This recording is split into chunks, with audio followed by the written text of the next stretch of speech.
Hey there folks, today we are going to walk through how to get Node up and running in Docker along with a lot of the popular other tools that you might need alongside that. I'm going to use Typescript in this demo, and we're going to get ESLint set up, Prettier, Prisma for connecting with the database. We're going to get Postgres running in Docker, database migrations, and all of that integrated in with VSCode as well, and enabling debugging in VSCode even with your Node app running in Docker.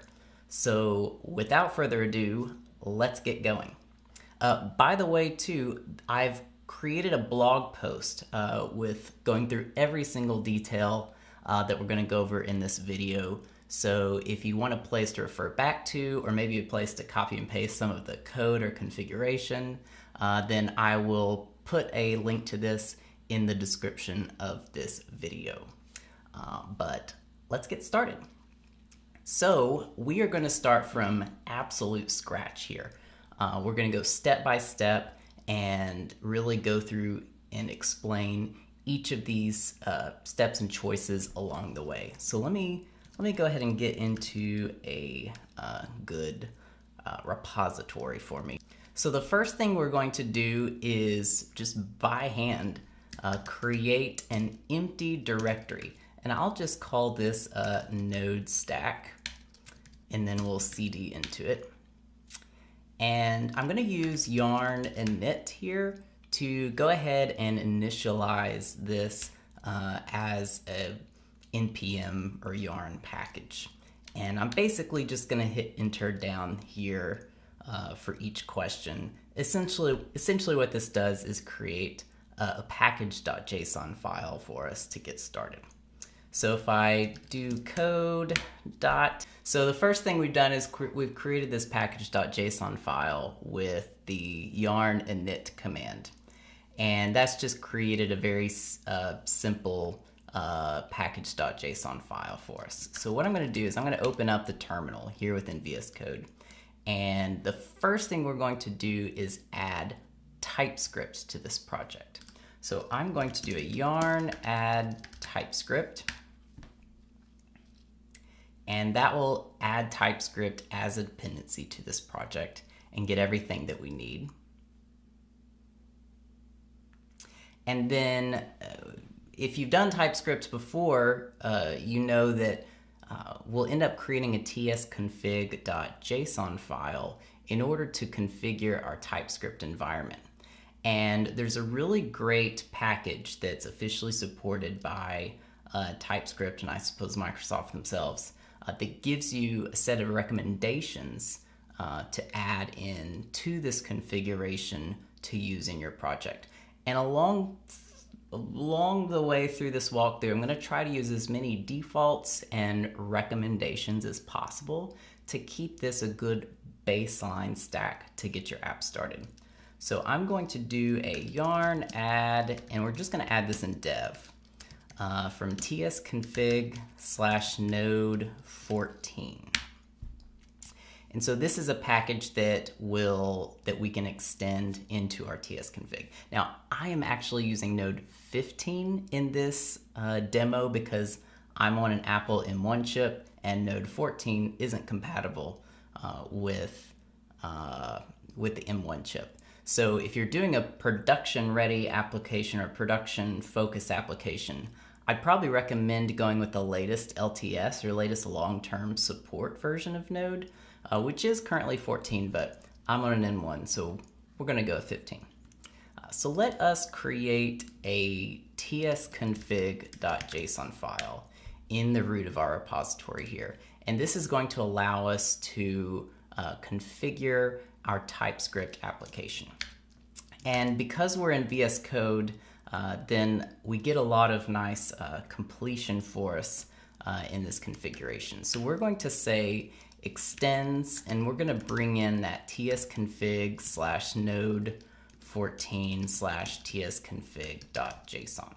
So this will bring in those recommendations from the official tsconfig recommendations. Then we're going to set a few compiler options here. And the first thing we're going to do is set lib. This will allow us to use some of the newer JavaScript features within Typescript. And I'm also going to set up an out directory.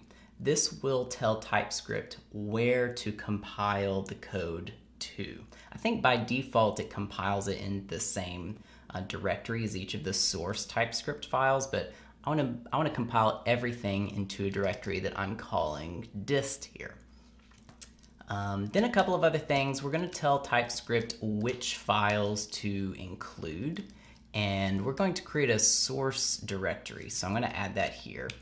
And then finally, this actually isn't going to be used in this project, but I frequently use Jest for testing in Node applications.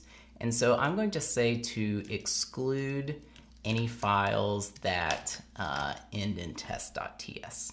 So if we were to add some tests in here using Jest, then we don't need to compile those into our production-ready build. So with this tsconfig.json, we should be set up to use Typescript in this project. So let's get started by creating our first source file. So I'm going to go through source/index.ts. And I'm just going to do a very simple console log hello world.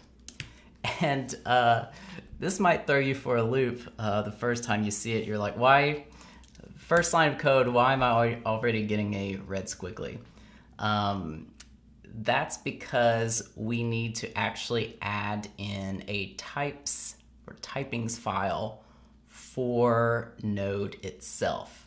So there is this awesome project called Definitely Typed, which has a bunch of community-supported, community-driven type configurations for things that don't naturally have types built into Typescript. So I'm going to add, do a yarn add dev here. I'm going to add the types for Node. So all of the definitely typed types begin with this @type/. So for things like Lodash, you might do an @type/Lodash to pull in the types for Lodash, since that is one of the many packages that don't have Typescript types built in. And here we go. So now that we have this installed, VS Code has recognized that. It's kind of reloaded things here, and we don't have this red squiggly anymore. One other thing I'm going to do, and if you watched my calculator video, you saw me hit a brick wall on this one, but it's really important to set up which TypeScript version you are using in your project. So if you have a TypeScript file open here, I'm going to go ahead and save this. If you have a TypeScript file open here, you can click on the version number, and you can actually go here to say select TypeScript version. And you can choose whether to use the VS Code version, which is a terrible idea, or use the workspace version. And that's the version that we installed with our yarn add TypeScript at the very beginning. So I'm going to say to use the workspace version here. And what VS Code is going to do is it's going to create this new directory called .vscode. And it's going to save any project level configuration here within this directory. So if I open up settings, it is specifying that the TypeScript SDK should be the one that we have installed in Node modules. So what that means is it's the one installed that we specified here as our dependency in package.json. So a couple of, several different things here to get TypeScript going. But I hope that this is helpful to walk through because it can get a little trippy sometimes. So I believe that's all that we need for TypeScript. Let's set up a build process now and actually build our little hello world here and see if that runs. So what I like to do is set up a script within package.json to build this for me. So that I can go into any of my projects and do a yarn build, and whatever build steps I need to take place, then that's built into the build script within package.json.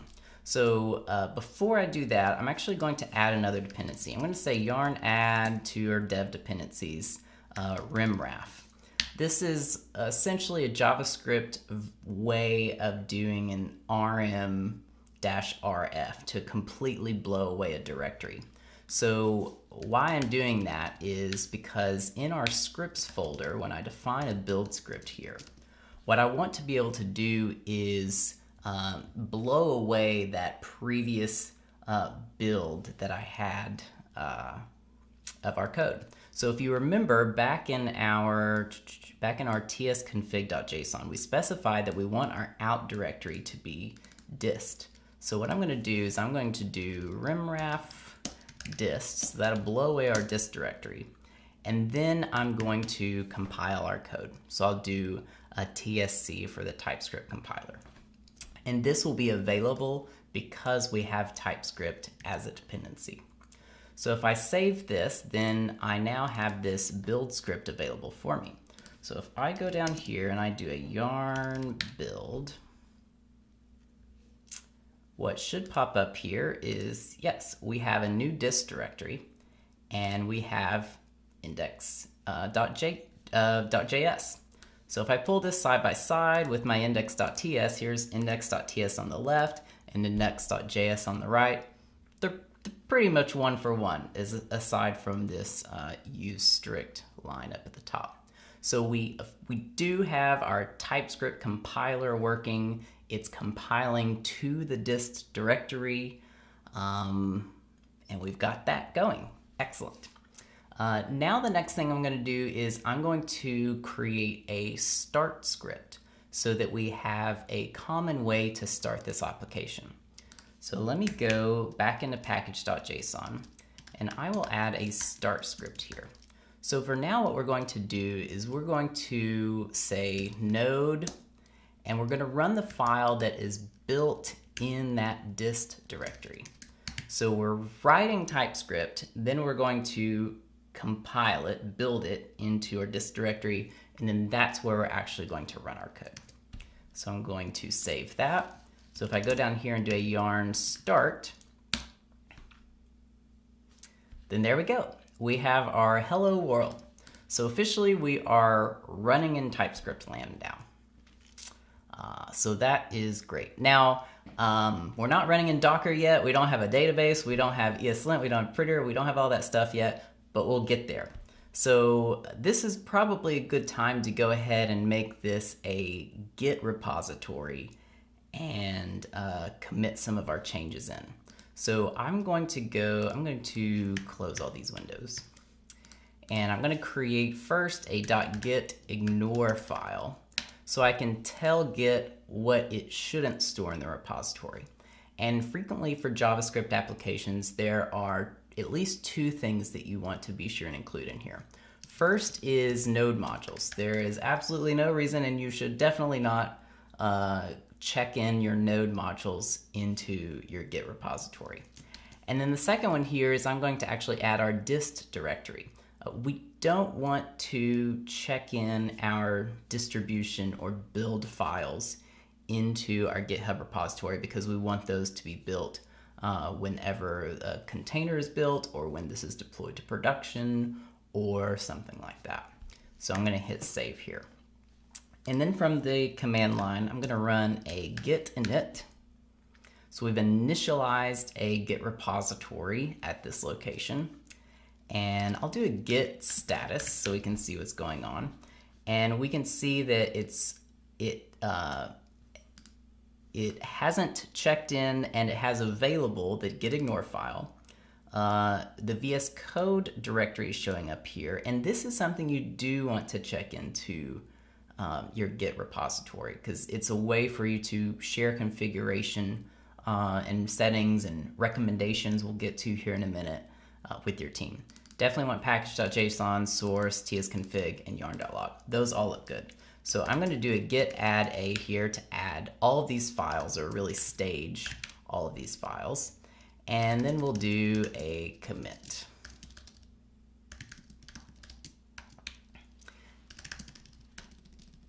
And there we go. So we have now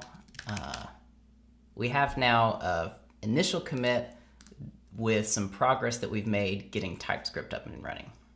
So the next thing I want to get up and running is ESLint.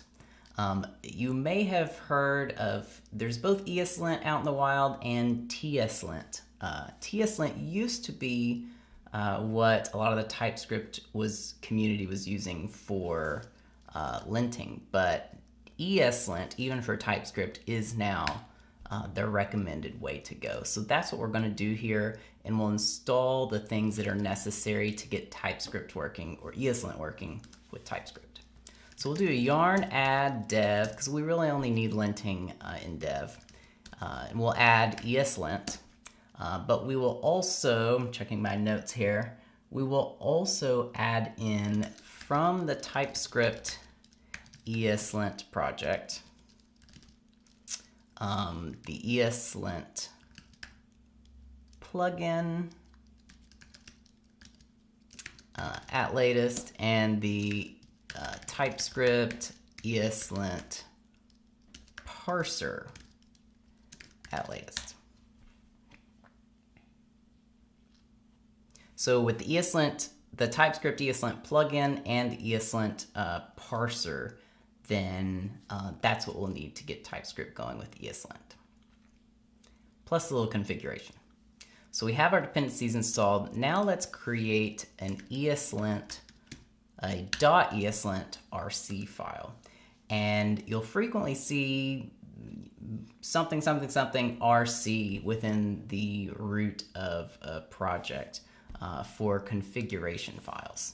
So the first thing we're going to do here, and we get some nice code completion, is we're going to extend other configurations. So the first thing we'll do is bring in the general ESLint recommendations. So we can extend ESLint recommended. So this will piggyback off of what ESLint themselves recommend for your configuration. And then we'll add in our plugin that we just added, which is Typescript ESLint /recommended. Then in order to get this working with Typescript, we have to specify our parser, which is Typescript ESLint /parser. And finally, we'll add our plugin of Typescript ESLint. Now, this is a whole lot to remember, and frankly, you don't need to remember it. You can check out the documentation for Typescript ESLint, or like I said, I have a blog post with all this that I link to in the description. But this is really kind of a set it up once sort of thing for your project. So that is what we need to get going for ESLint. Now, me personally, I don't typically add linting, and we'll get to Prettier here in just a moment, to the build process.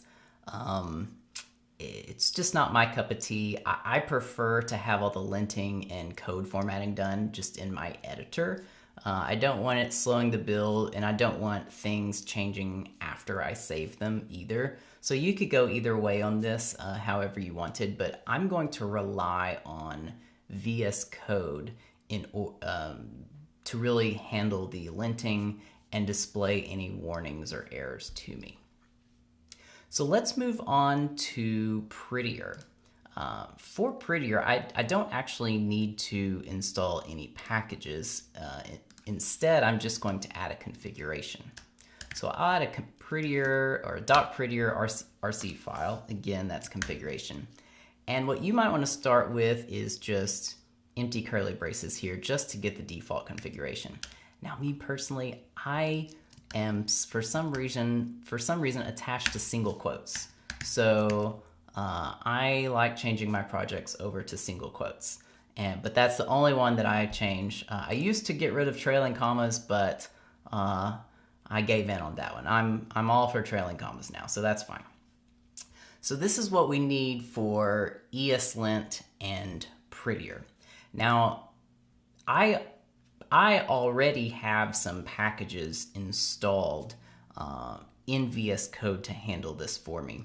But if you're working across a team, or maybe you're prepping for your future self when you might open this back one day, it's a good idea to configure in here some recommended packages that your other team or your future self could use for this project. So if I go to my extensions here and I search for the Prettier extension that I have installed, it has this little kind of a reference tag to it. Typically it's someone's username and then the name of the project.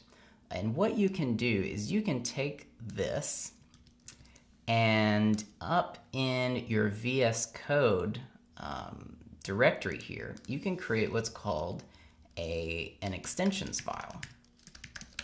So that's what we're going to do here. And we're going to add recommendations that we recommend for this project. So I'm going to, and you do it by that reference. So I'm going to add in the Prettier VS Code recommendation. And I'm also going to add in the ESLint package that I have here. So when someone opens up this repository, then VS Code will pop up and recommend that they install these packages. They don't have to, it's not forced or required, it's just recommended. So here we go. Now if I go back to, we'll test this out. Now if I go back to my main file here and I make a const, unused variable, 123, then I will get a warning that this variable is assigned but never used. So that is showing me that ESLint is working here in this project. So we have Typescript, we're building, we have ESLint, we have Prettier, and we've even added some recommendations for extensions. So now the next step is I'm going to go ahead and get a web server running in here, and then we'll jump into Dockerland. So the most popular web server I think out there for Node is obviously Express. And I've used Express for most of my projects. In this though, I've been interested in Fastify lately, and it's just something I'm interested in using and learning more about. I'm very familiar with Express, but I'm interested in getting to Fastify, and it does have some pretty nice benchmarks as far as its speed goes, hence its name. So let me undo some of this, and we will do a yarn add Fastify. Again, Fastify and Express, you could really interchange these, but I'm going to use Fastify in this example. So we'll install that.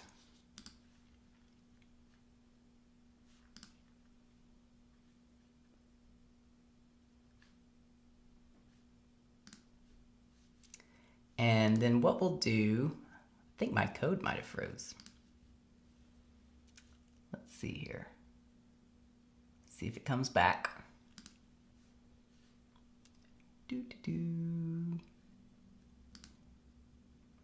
I think my VS Code might have frozen. Okay, let's hit reopen.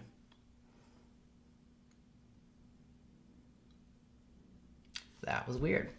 Okay, let's see if our package.json actually got, it did not get that dependency, so let's try that again. Let's do yarn add Fastify. There we go. So let's go up to our source index file, and we'll mock out just a very basic web server here in Fastify. So first thing we'll do is import it. And just like Express, you end up making an instance of that. So I'm going to say app equals I'll call it Fastify. Fastify equals Fastify, and we will use the logger. Now their default logger is in JSON format, which is really interesting to me. I know that that would work well if you're pumping your logs into something like Datadog or Elasticsearch or something that you could then analyze. But they have various other logger options that you could check out. And just like Express, you can define routes. So I'm going to say .get at the root, and you would get very similarly I believe it's a request response like Express. We're not going to use those. We're just simply going to return, we'll return a JSON object with hello world. There we go. And then finally, let's start our server. So I'm going to define a port variable here. And I'm going to add a default, but also listen for an environment variable that might be coming in called port. So I'll do process.env.port or 8080. Now, you might have seen the double vertical bar or before. That's a true or. This, I can't remember off the top of my head what that's called, but it's essentially an operator to detect presence. So if this is not present, then it will use 8080. Then we'll create, if you look at the Fastify documentation, they actually recommend creating a start function. And in a try catch, we will await fastify.listen. We'll listen on our port. And then finally, we will catch that. And we can actually log it via Fastify.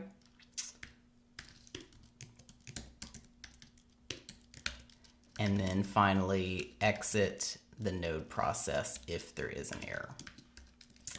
And we'll run this start function at the very bottom. The reason we have to make this a function is because you can't yet do top level await in Node. Now, this will work locally. This is great, but there's one other thing I'm going to do, and I'm kind of planning ahead a bit here when it comes to Docker. Whenever you're running a web server inside of Docker, by default, most web server packages like Express or Fastify will bind to localhost. They'll bind to 127.0.0.1. In Docker, you need to bind to 0.0.0.0. So I'm going to specify a second argument here, which is specifying our 0.0.0.0 host. So again, you don't really need that just for local development. Right on your machine, but once we put this into Docker, you definitely will. So I'm planning ahead a bit there. So let me save that, and we're going to run this locally just to make sure that we don't have any glaring mistakes yet. So I'll do another yarn build. So that will clear away what I had in my dist folder, recompile. If I open up my index.js, now I can see some code starting to come to life here. This is what Typescript has compiled my code into. So now let's do a yarn start, and I can see that we have some logging here. This is the Fastify logging format, and it looks like we've started our server. So I'm going to add another terminal window here. This nice little button splits the pane, and I'm just going to curl localhost, and I didn't pass in a port, so it's 8080. And there we go, that's hello world. So we have our Fastify server up and running, but we're not yet in Docker. So we've finally arrived. We have enough going for us that it's time to get going on Docker now. So excellent. Now, everything we've done so far has been about writing the code, building it, and starting it. But no one wants to do that in development. You want all of this to auto-recompile for you. And we want that to work inside of Docker also. So we're going to do a couple of different things here. The first thing we're going to do is we're going to add a package called tsnode. And we'll add that to our dev dependencies. tsnode helps you to compile TypeScript kind of on the fly. It's much like running the node command. If you might have had a node.index.js file, you can't run node TypeScript because that's not native to Node. But what you could run is tsnode index.ts, and that would on the fly compile the Typescript for you and just make things a bit simpler. So we're going to use tsnode here in conjunction with Docker. So we've just gotten our tsnode dependency added. So now we'll get into the Docker stuff. We will add a Docker file to define how to build this container in Docker. So the first thing we're going to do is define our base image here. And many of the popular tools and components that people use have really awesome base images. There are Postgres images, Redis images, Elasticsearch, Node, which is what we'll use here. So I highly recommend that you go to Docker Hub and check out these base packages. So the one we're going to add today is Node. So I can just click on the node here. The other nice thing about going to Docker Hub here is you can see if this is an official image or not. Of course, you don't want to be running unknown code and unverified code on your machine or in your containers. So using the official images is always nice.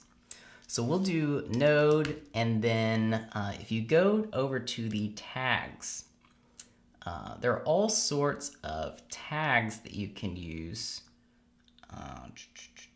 Is this what I'm thinking? Yeah. This is a different view than I'm used to. There are all sorts of different tags that you can use for things like various versions. So I'm running Node 15 locally, so if I search 15 here, then I can see there are all sorts of various tags. I thought there was a different view. Oh, here we go. This is what I was thinking. So these are a bunch of different tags that we can use. So I would recommend starting with your major version. So we're going to go for 15. And if you wanted to specify a minor version too, you could do that as well. So maybe 15.5. And then what we're going to do is we're going to say that we want to use the Alpine version. And Alpine is a very slim version of Linux. It's great for running in Docker where you want to keep your resource usage really low. So we're going to do 15.5 hyphen Alpine. This is what we're going to do. 15.5 hyphen Alpine. So if you're watching this from the future, you may be installing, auto completion. You may be installing just a different version number here. So we'll start with this base package, and the first thing we'll do is we will set up a working directory. So I'm going to add a directory in user source app, and this is going to be where we copy our app into in Docker. But before we copy it in, what I'm going to do is I'm going to copy just a few files. So I'm first going to copy the package.json file into the root of this working directory. And I'm also going to copy our yarn.lock file into the root. And then I'm going to run a yarn install. The reason I'm only doing these two files at first is because of the way Docker works. Docker runs one line at a time and caches the state at each line. So if you have something that updates later, so if we update our source later, but we don't update package.json or yarn.lock, it could actually cache the state of this build before moving on to future items that might have been changed, like any of your other source files. So we'll run the yarn install there. Then we'll copy everything from our root project directory into our Docker container. Then we'll do a run yarn build, and that will build our app inside the Docker container.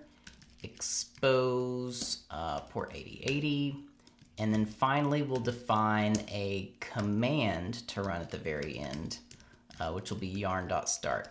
I don't really know why, but for some reason you have to separate out each command and argument in this list format. Not sure. It's probably some Windows versus Linux thing. I don't know. Here we go. So this should be the Docker file that we need to get our app going. And that looks good. Now, what we don't have here is,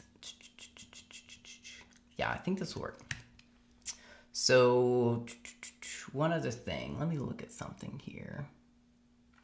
So that's our Docker file. Now, what we're really going to do is we're going to define a Docker Compose environment that will create our definition of our entire project.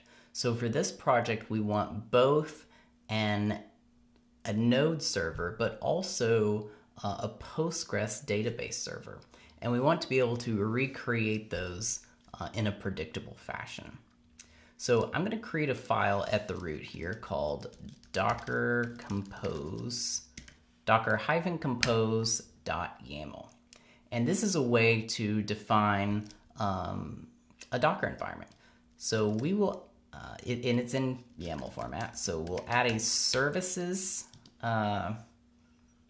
block, item, root level object here. And then underneath that, we'll add each of our services. So we'll start first with web. And this services is actually a Docker Compose keyword. And then each service can be called whatever you want it to be called. So we'll call this one web. And we're going to say build the current directory. And what that will do is it will look for this Docker file here in our current directory. Then we're going to define what ports we want to both expose and map to our local system here.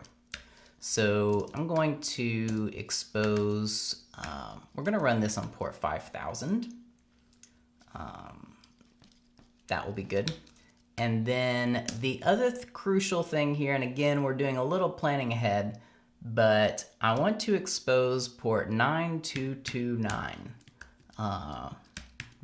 Magical port that will allow us to use the VSCode debugger a bit later, even with our node app running inside Docker. So I might even just make a little comment here that this enables debugging later. So those are our ports. The next thing we want to do is add volumes. And this is something I always have to look up from one of my previous projects. And that is how the volumes work. So Docker Compose volumes do at least two different things. One is we want to have the source repository on our local machine really be the same as inside this Docker Compose container so that we can have really fast development locally. We don't want to have to change a source file, rebuild our entire container every single time just to see those changes take place. So Docker on your local environment allows you to map those directories together so that your project directory here on your local machine and inside the container can really be the same thing. So I'm going to map the current directory, signified by the dot here, to the same thing that I had in my Docker file earlier, defined as my working directory. So I'm going to map my project directory to this directory in the container. The other special thing that volumes do or maintain some sort of consistent state between runs. And after we map this app directory, I'm also going, this isn't a mapping, but this is just defining a volume. I'm defining a volume for our node modules so we can separate out a bit the node modules that are inside of our container versus the node modules I have here on my local Mac.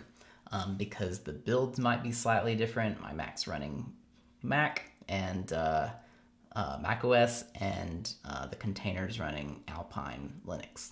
So we want to keep those separated a bit.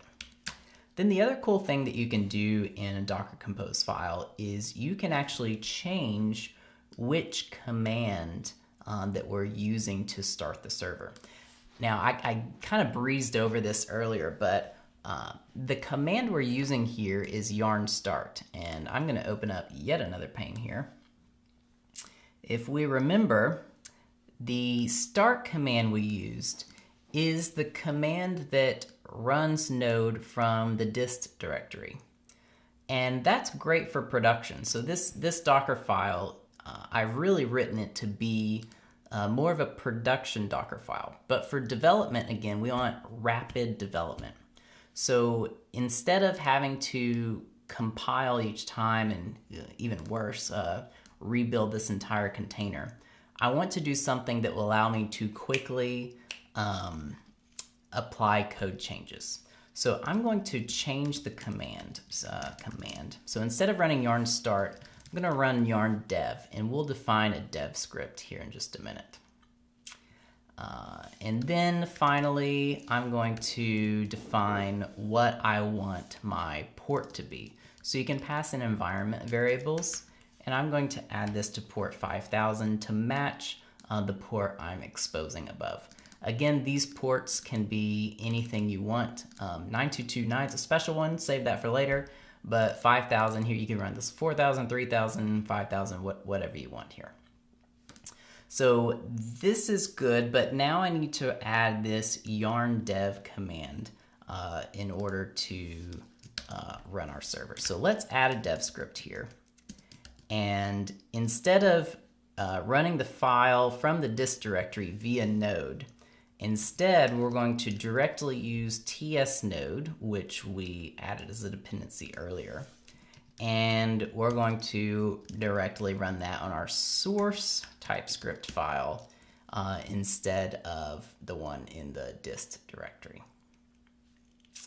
So there we go. That should be what we need to run this code. So I think we should try it. Let me close out some of these. Let me open up my terminal again. And what we'll do here is we're going to run docker compose up. Let's see what happens. Oh, I don't think I saved. Save.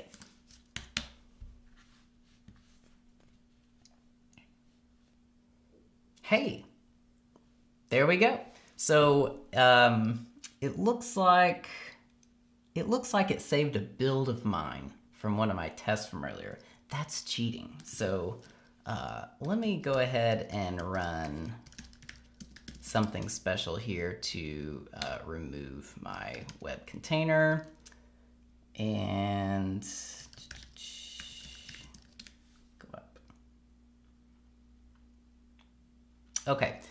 This is saving something I had from one of my tests earlier. What you should actually see when you run this is, I'm gonna run a build here. But when you do a Docker Compose up, it's gonna go through and build your Docker file for the first time, running through each of these steps. You'll probably see it downloading this version of Node. If you haven't downloaded that before, it will go through, copy in your package.json, your yarn.lock, install those dependencies, copy in your project, build it into that dist directory inside the container, and finally expose the port. So we're building our web container here. Again, you likely won't have to run build right now. You probably will later. I'm running that just to override one of my tests from earlier. There we go. So now let me do a Docker Compose. I'm gonna just double make sure that I removed all the stuff. And Docker Compose up. Here we go. So it looks like everything's started. I'm gonna open up another terminal here. And again, I'll curl. Now what will I curl?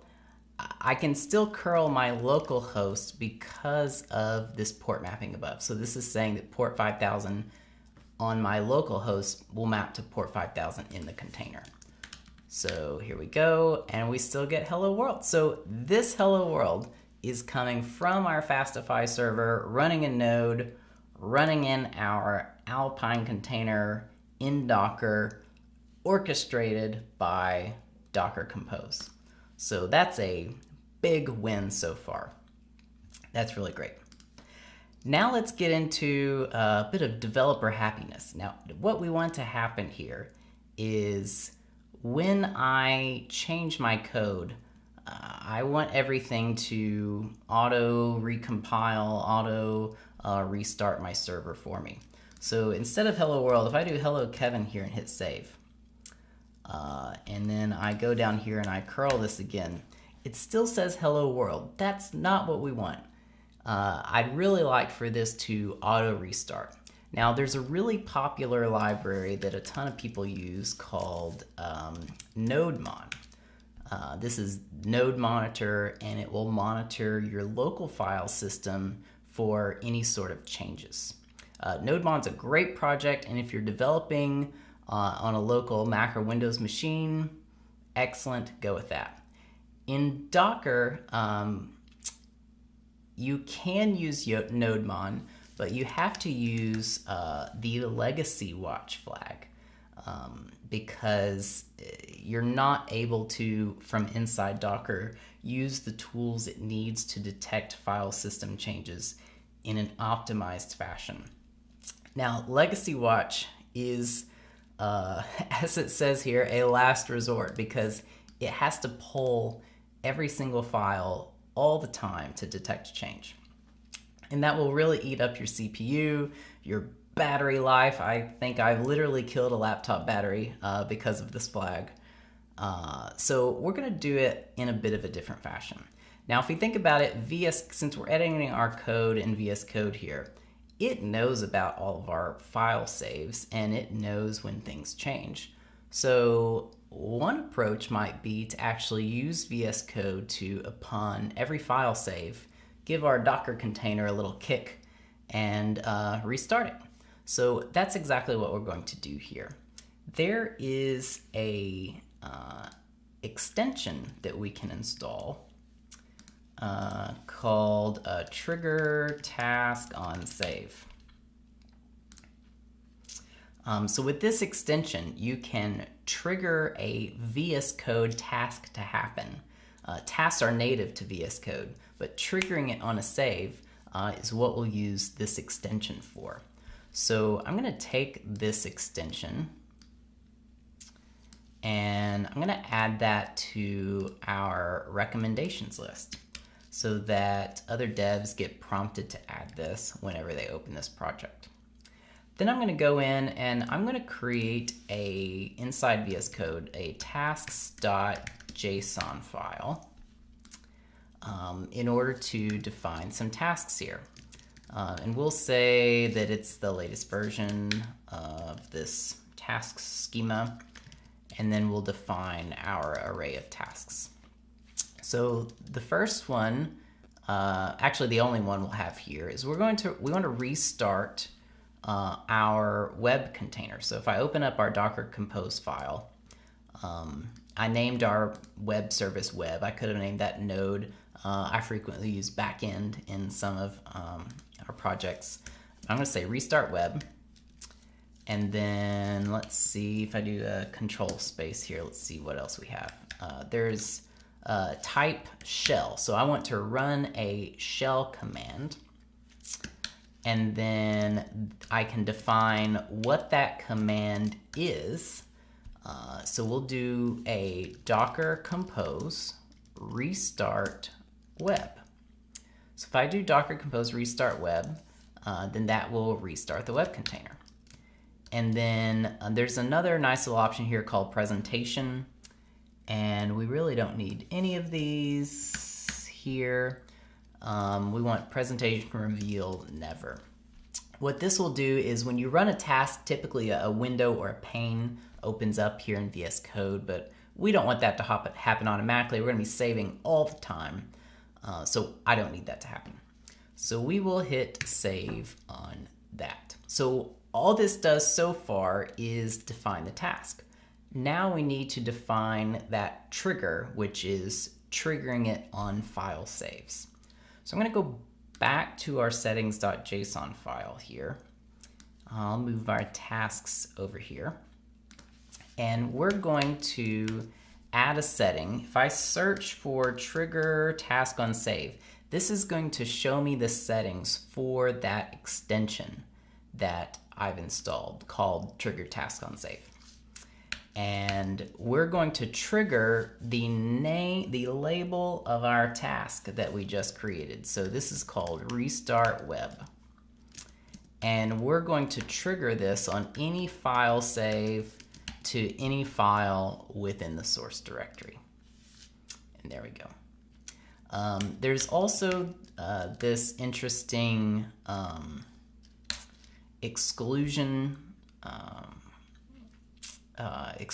list that you can add here to exclude these files from being watched as well. I don't need it to watch all the files in my node modules or Git. HG, I had to look that up. I think that's from Mercurial if you use that instead of Git, which I don't, so I'm going to delete that here. So with this command set, I've installed the trigger task on save extension. I've created a task that will run this command to restart my web container, and then I've configured that task to run on every file save from every file in my source directory. So let's check this out. Let's close all this. And I'm going to go in here to index.ts, and I'm going to say hello Docker. And when I hit save, what I expect to happen is that this web will exit. Since it's the only container running, I think my whole Docker Compose log will exit here, but we'll bring that back up. So I hit save. Okay, that's what I expected. So the node stack web container exited. Now I want to, let me run a Docker Compose PS. That will show us our process list, and we do actually have a container running that's up in the background. So I'm just going to do a Docker Compose up again, and that will attach itself to that container that's running. So if I do a curl 5000, I get hello Docker here. So again, if I do hello Docker Compose, I hit save, I wait just a bit, then there's hello Docker Compose. Now this is exiting here. In a moment when we add Postgres, this log will keep going since we have more than one container going, and that'll be a bit nicer.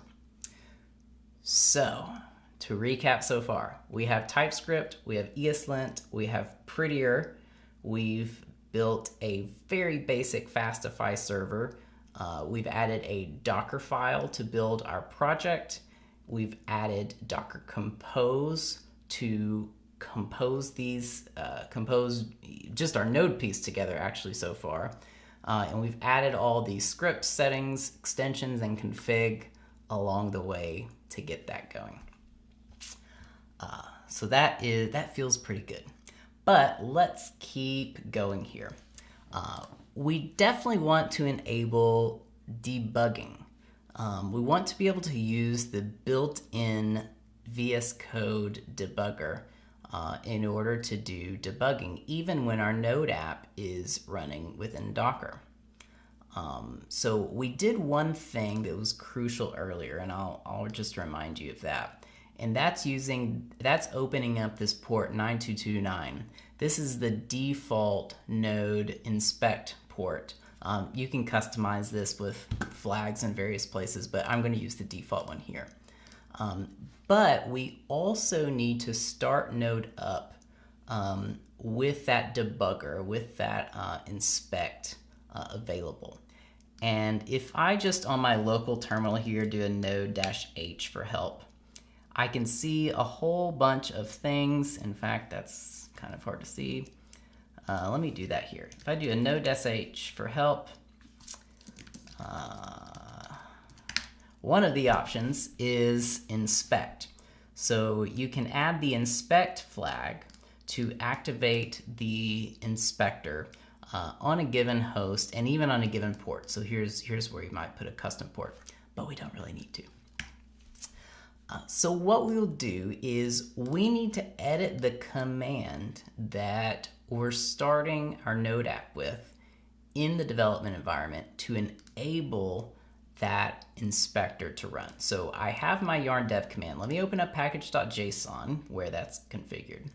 And dev is running tsnode with our source file. Now I've already looked at the tsnode documentation. They don't have an inspect flag or argument that we can pass in. So we'll rewrite this so that we can go back to the Node executable, but still use Typescript. So what you can do here is we can run, for our dev script, we can run Node, but at the very top of the execution here, we're going to register tsnode so that it can compile our code on the fly. Then we'll add in that very important inspect option. And normally, if you're just running this locally, you could pass -- inspect and you'd be fine. But in Docker, like I said, we definitely have to bind everything to that 0.0.0.0 port. So with this inspect flag that we've changed out our dev script to be, and with that port open in 9229, then that gets us a good bit of the ways there. But that's just on the Docker side. Now we need to configure VSCode. VSCode allows you to, if you go here into the Run tab, it allows you to configure how to run your application and debug it as well. I'm going to do this a bit the manual way, and I'm probably going to end up just copying in this configuration because it's a whole bunch. This is honestly the thing that tripped me up for the longest time. There's a ton of config to get this right, and it's, again, one of those things you never have to change or rarely have to change. But getting it right can be really, really difficult, so I hope this helps you as well. So in your .vscode directory, we're going to create a launch.json file. That's where we define all those launch configurations for running and debugging our app. I'm actually going to hop on over to the blog post that I've prepared and copy this in because, again, it's quite a bit here. In fact, I'm just going to copy this here. So this is the configuration we need for enabling debugging. A bit wild, but copy it in and you're done. We'll run through this though and see what we have. So what we're doing is we're defining a configuration for VSCode. The type of this is Node, and this is very important. So the type of request here, what we want to do is we want to attach the Node debugger to, or attach the VSCode debugger to the Node app that's already running in Docker. We don't want or need VSCode to start something new for us. So we want to, that's why we've put attach here. This is just the name for what we're going to call it in this dropdown. You could have several different configurations here. Using the inspector protocol, here's that 9229 port. Restart defines that if our node session terminates, should the debugger restart. And this is a super helpful option based upon how we are doing auto restarts on any source file changes. So if you change a source file, the node instance will die, that Docker container will get restarted, and with this option, the debugger will go ahead and reattach if it was attached before. And then this is what tripped me up for a long time. Getting the right mappings between the directories in the Docker container and the directories in your project file, getting source maps, compiling correctly. Just take a look at this and add it to your project. But this is much of the crucial configuration here. So now that we have that configured, we have our port open, we have our dev script going, let's try this out and see if we can debug it. So I will go into Docker Compose, run up. I can see that this is still running our old command. So in our other window here, I'm going to do a Docker, well actually I'll just Control C out of that, which will stop the container, and we'll run up again. Here we go. So that is now running our newer command that we defined in package.json. Let's go into our source file and add in a debugger statement and see if we can catch this anytime it's called when we get this route. So let me pull up the log again and let me run a curl. Oh, actually, you have to enable debugging mode in VS Code. This is F5, or you can go up here and I'm going to run node docker. And when you enable debugging, you'll get this big orange bar at the bottom, so you know that you're in debugging mode. So if I now curl our service, then I get a breakpoint. So we've officially paused execution at this breakpoint here. I can inspect the variables and have my watch list over here. I can step through things. I can continue all the great debugging tools, and it's attached to your source file, even though it's actually running as some sort of compiled to JavaScript version of this. So this is an incredibly helpful way to really treat this as if you were developing something directly on your local machine. So I'm going to hit continue, and there we go. The curl command finally finished after 40 seconds since I was sitting on the debugger for 40 seconds. So there we go. We have debugging working in Docker, so that feels pretty good. Now we have a lot of our Node apps set up already, but let's move on to attaching a database to this thing. So in this example, we'll use Postgres. Postgres is my go-to database for everything and for lots of people. So let's add that in here.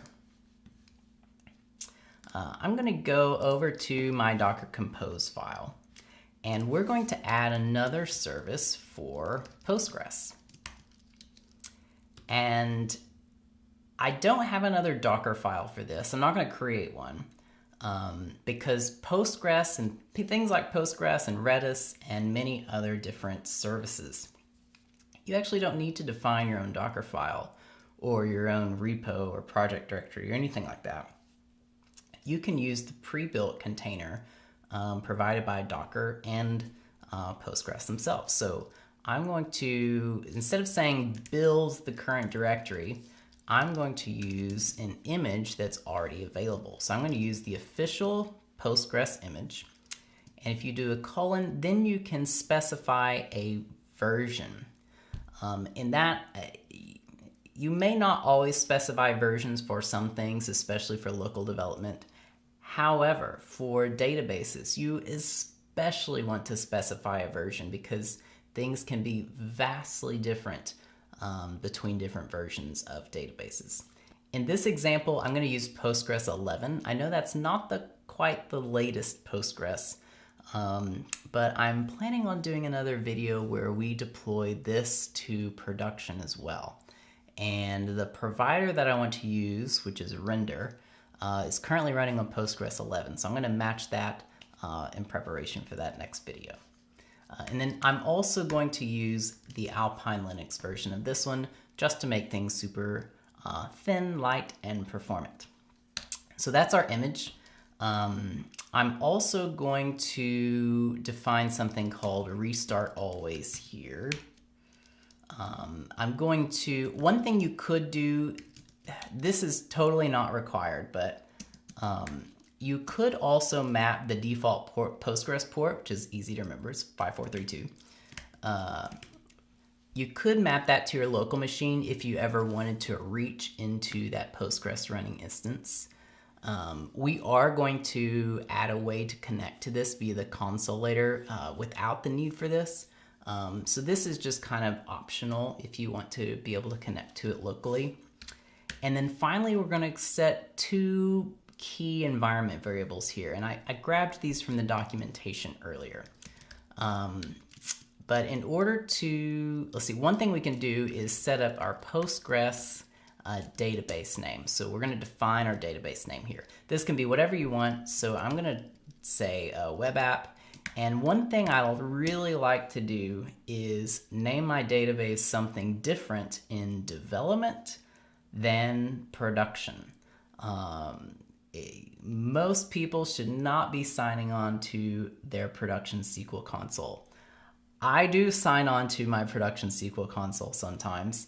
I love SQL, I love pulling stats and things, and it's really helpful for me at that command line to, for every query that I execute, be able to see which database I'm connected to. So I know if I'm connected to something in dev, then it's safe and I'm fine. And then finally, there's some sort of weird authentication method that we need to allow here to trust. I don't know honestly what this is off the top of my head, but I know that we need this for local development when we're not adding a lot of security passwords and keys and such around this. So this kind of opens things up for our local development. So that defines what we need for Postgres. Next time we do Docker Compose up, if you haven't already, I will have on my local machine, but if you haven't already, it will download this Postgres image for you. Now let's define a bit of configuration for how the web service will connect to this Postgres instance. So one thing you can define in Docker Compose here is this attribute called depends on. And I'm going to add on Postgres here. And what this does is, by default, when you run Docker Compose up, it starts all of your services. But you can specify to only start a certain service. So maybe you have a giant app with lots of different services, and you don't need every service every time. Then I could do like a Docker Compose up web here and just start my web service. But if the service has a depends on, it will also start its dependencies. So this is kind of nice. This also affects the booting order. So the Postgres database will boot first because it's a dependency of the web service. And that way we don't have any sort of connection issues whenever we're booting our web app. So we're depending on Postgres here. The other thing we're going to do is we're going to add in another environment variable called database URL. This way we can pass in as an environment variable the definition for how our app should connect to the database, so that in production we can have our production database URL set, and here in local development we can have our local database URL set. So we're going to use the database URL syntax here where we can define the type of service, host, username, password, database name, all in one line. So that it looks kind of like a regular URL, but we have Postgres is the type of database. Postgres is the username. Postgres is also the host name, because in Docker Compose you automatically have this sort of, I guess it is a DNS system running in the background, so that if you call HTTP web, it's going to contact the web service, or HTTP Postgres, that's going to point to the Postgres service. So here we're saying at Postgres because that is the name of the host. It's the same thing as, putting in some sort of IP address here. This is the name of the host. And then finally, what is our database name? So we want to connect to this specific database. So all in one line here, that's our database URL, defining how we'll connect to the database using our database library shortly. So let me do a Docker compose.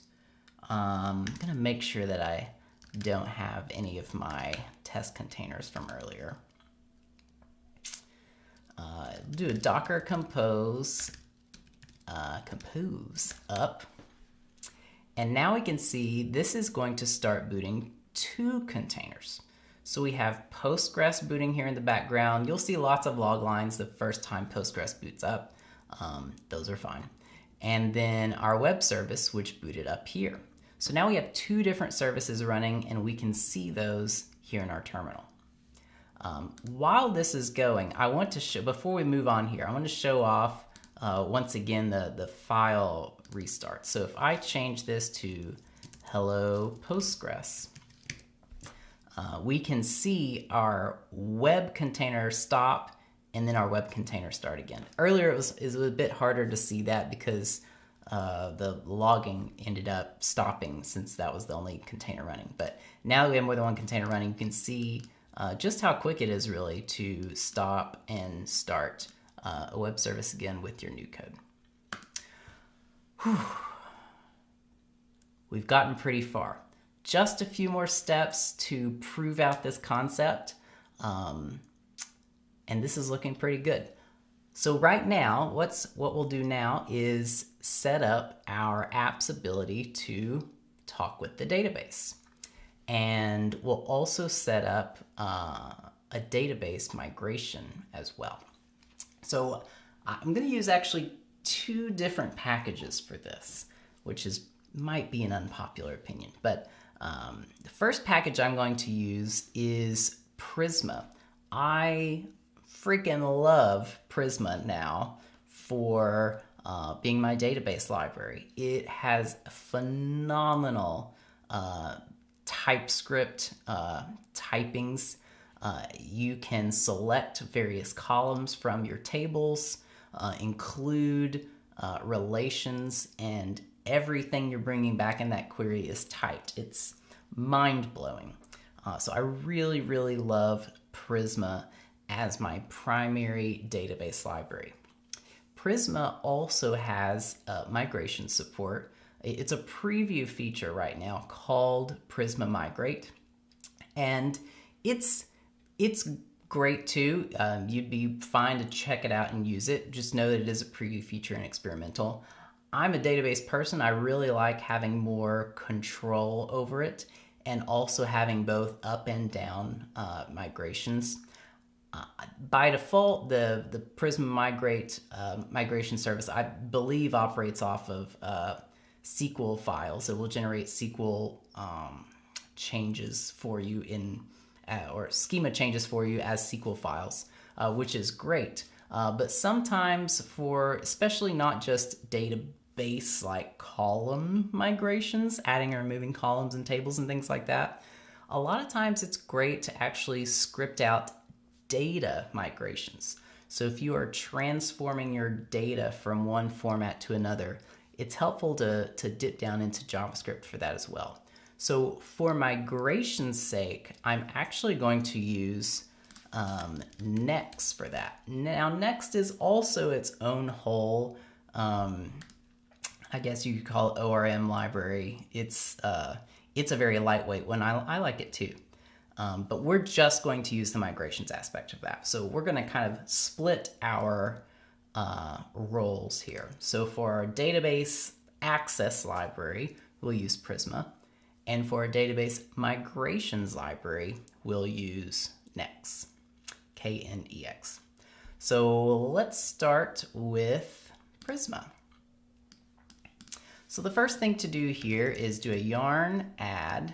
Actually, let me go ahead and, we've got a whole bunch of changes here.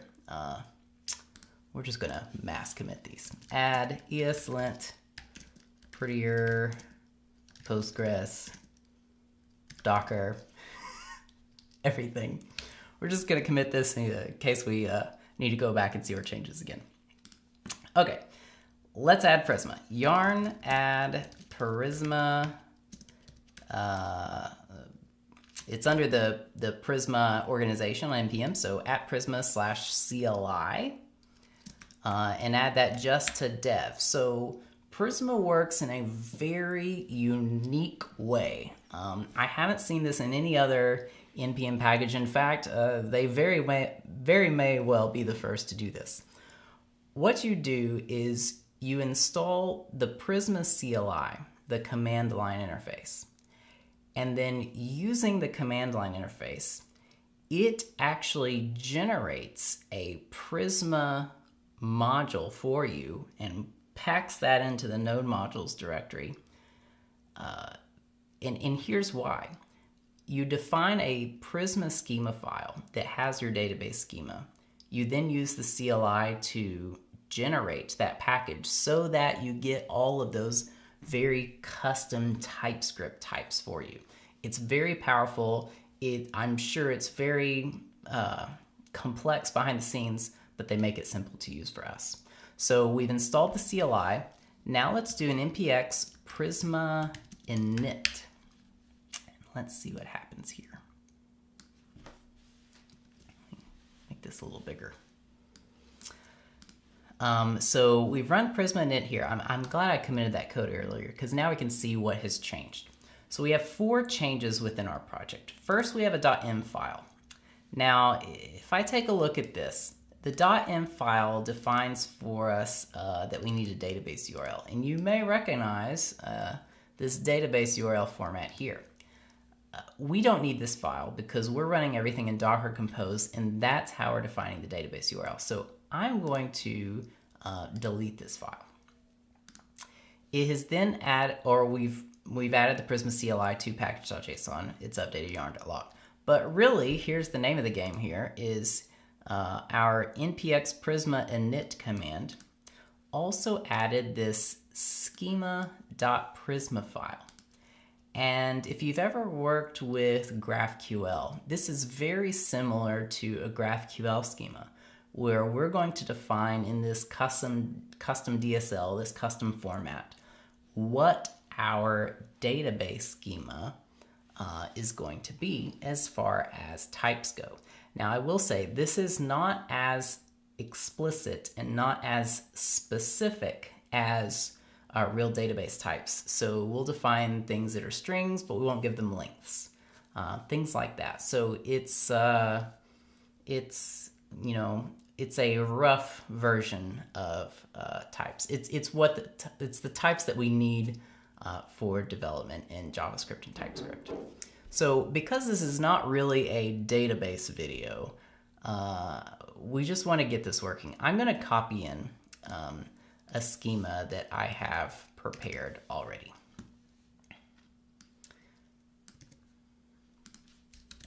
So here in our Prisma schema file, we have this post model. So this will end up as a table called posts in our database.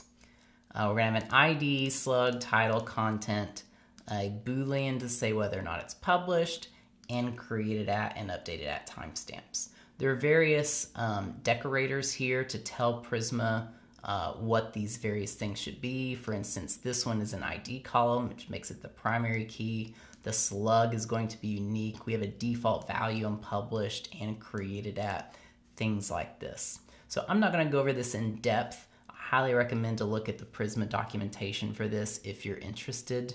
But this is what we need in order to define our Prisma schema. So I'm going to save that here. And then in order to generate that local Prisma client, what you have to do is you have to run an npx prisma generate.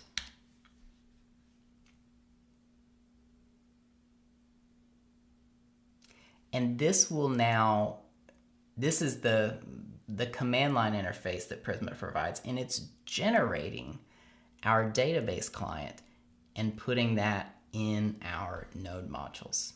So we can see here what has happened is it's actually giving us some hints on how we can now go use this in our app.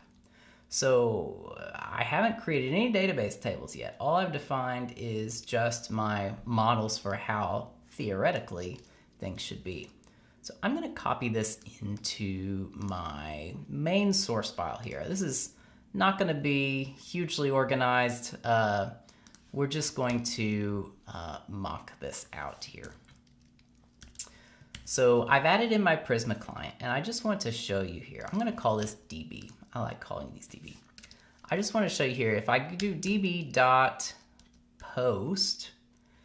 this is really where those TypeScript and Prisma types get very powerful, is when I want to go query posts, I can say find many posts where, and it's going to complete on all of the columns that are relevant for this typing. So I could say, go find all the posts where published is true. And this is going to find all those. And I have types here, so if I put this into a post variable, if I await that, which won't work at top level, so I'll add that in here.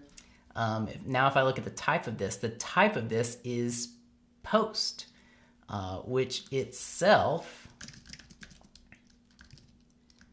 is going to have, if I pull the first one, let me do post.map, which itself is going to have all of the columns and all of the types on this. So this is very powerful. Prisma adds really excellent way to robustly query for your data and do all sorts of things. So one of the reasons why I'm a big Prisma fan.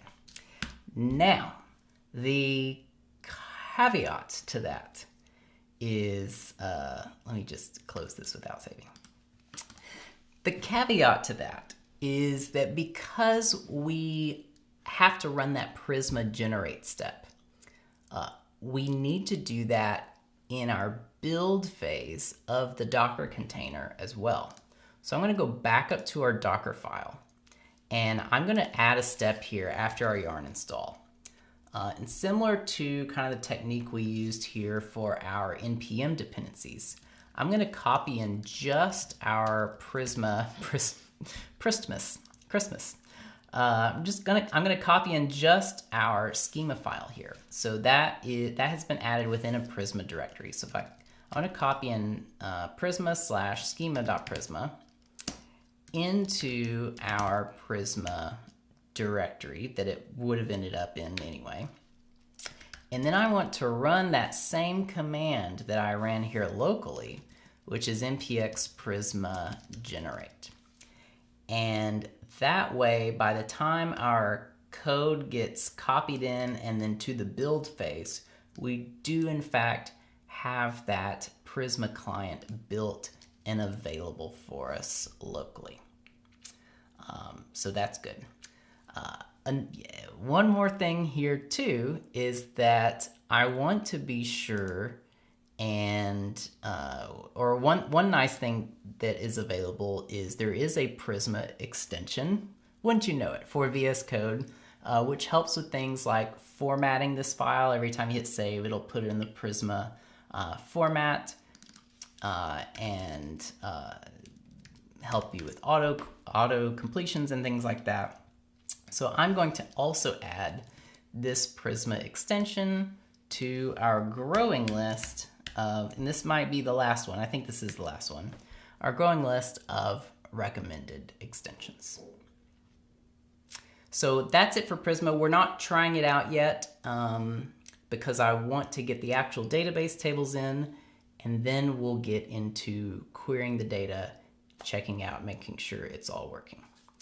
Now let's move on to one of the final steps. This may be the final one before our final test, our pre-final step, semi-final, database migrations.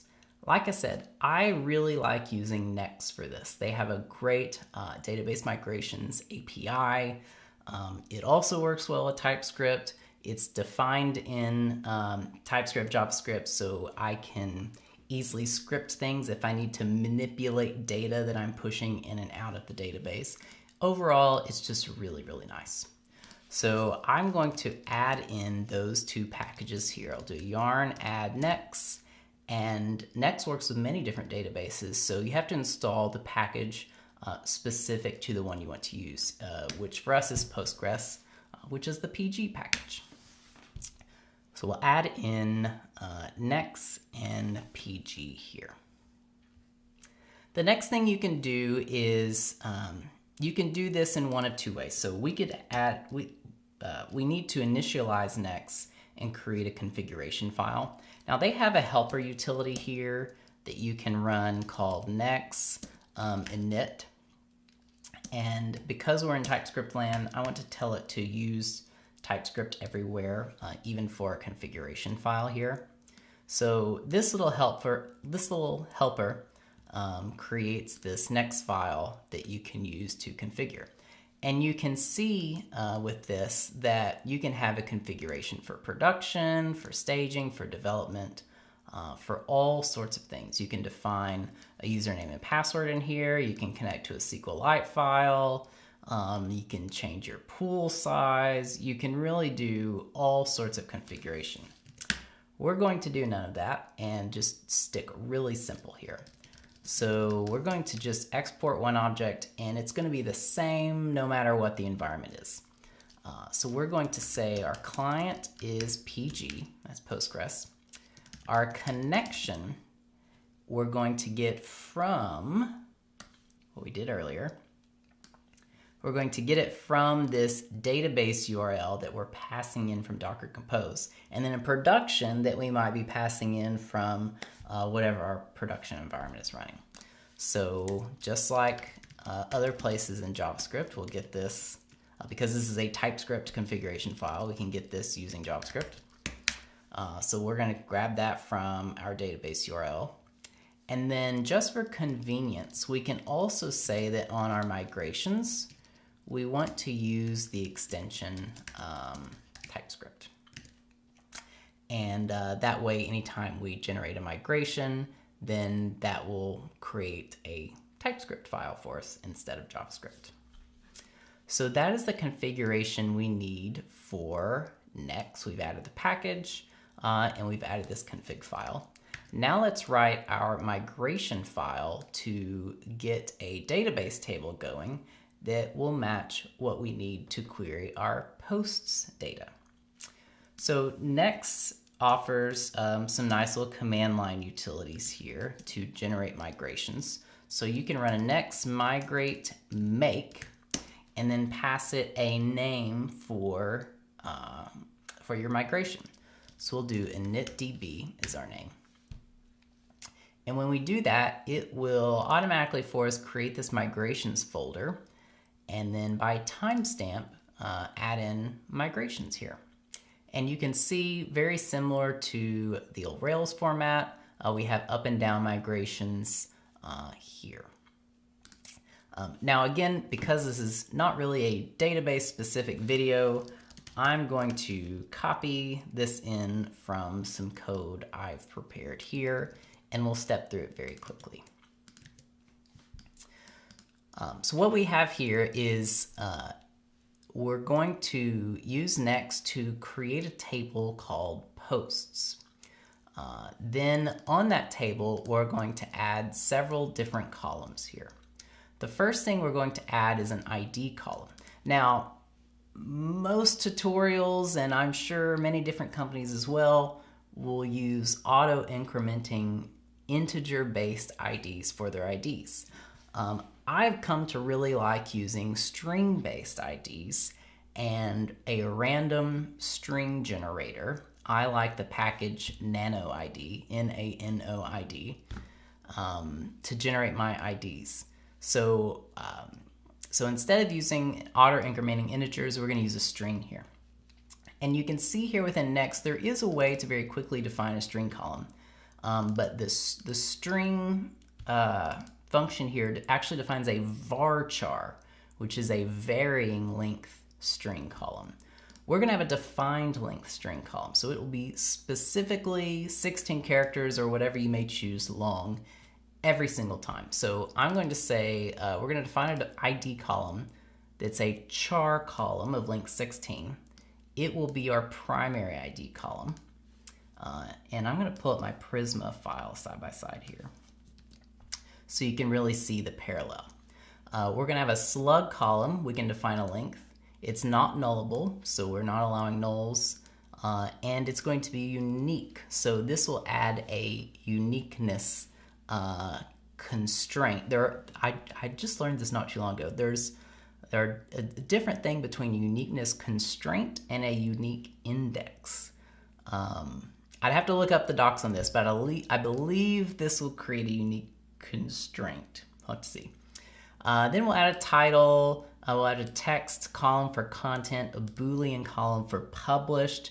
It's not nullable, and then we can default it to a value. We'll default it here at false. Now, normally what I'd actually do is I'd create a published at column and make it a date time.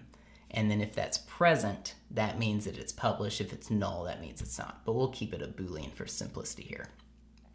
Then we'll add a timestamp column for created at. It's not nullable. We'll default it to whatever the current now is when a record's created, and then an updated at column. Then for a down migration, so this is if we ever need to roll a migration back, the way to reverse our create table is to drop that table. So that's what we'll do here. And you'll see that all of these columns really match what we see in the Prisma schema as well. So we've defined our migration. We have this going. So now let's run it. So we need to do a couple of different things here. First, we've added several dependencies lately. We've added Prisma, we've updated our Docker file, we have added Knex. So that means anytime you add a dependency, that means you need to rebuild your Docker container. So we're going to do this by hand first, but then we're going to go in a bit later and add in a handy little script to do this, because you'll find yourself doing this all the time. So first we're going to do a docker compose build web. So that will rebuild our web service based upon this updated Docker file we have that is also generating our Prisma client. So that will go in, fetch the dependencies, things like that.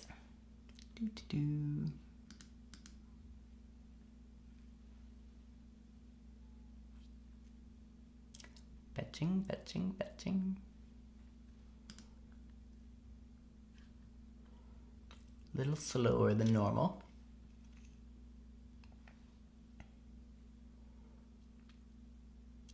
That's abnormally slow. I might start that over.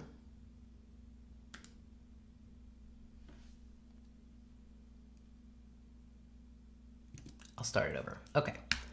We will rebuild our web container.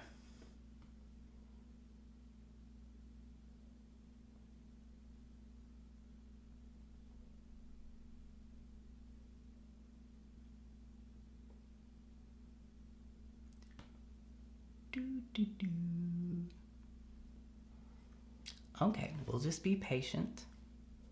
Let it fetch its packages. Perhaps I killed it too early. It's been just running so fast today. Check a few things while I'm at it here. So again, let's recap. So what we're doing is we are rebuilding our container because we have, oh good, it's working. We're rebuilding our container because we've added several dependencies. So in Docker Compose, there are a few different steps to do this. Like I said, we're gonna make a short little script or command here that we can run to make that easier. But we're first gonna rebuild it. Then we're going to remove the currently running container, and then we're going to recreate a new web container. Again, don't worry too much about remembering that because we'll add a script. Now I will say, there is a lot to remember here, and that's partially one of the reasons why I've made this video and the blog post along with this. You could end up memorizing some of this or much of it, but do not in any way feel bad if you can't memorize all this. I certainly can't either. I've got some notes that I've been working on for several days now in order to coalesce all the different things that I've been putting into my node environments here.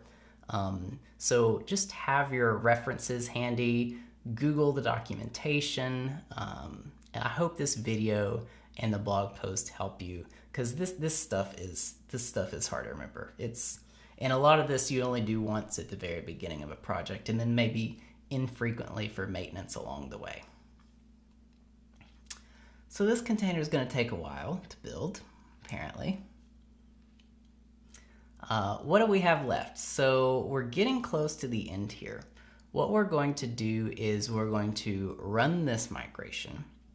And we're going to run this in an interesting fashion. We're not, you could run this locally. That's interesting. Okay, so it looks like we might have a bug in our code here. Let me see. It failed at this line here. Copy Prisma / schema.pris. Oh, I misspelled it. Primsa. There we go. Let's rebuild. Now, if we're lucky, yes. So if we're not just lucky, this is how it works.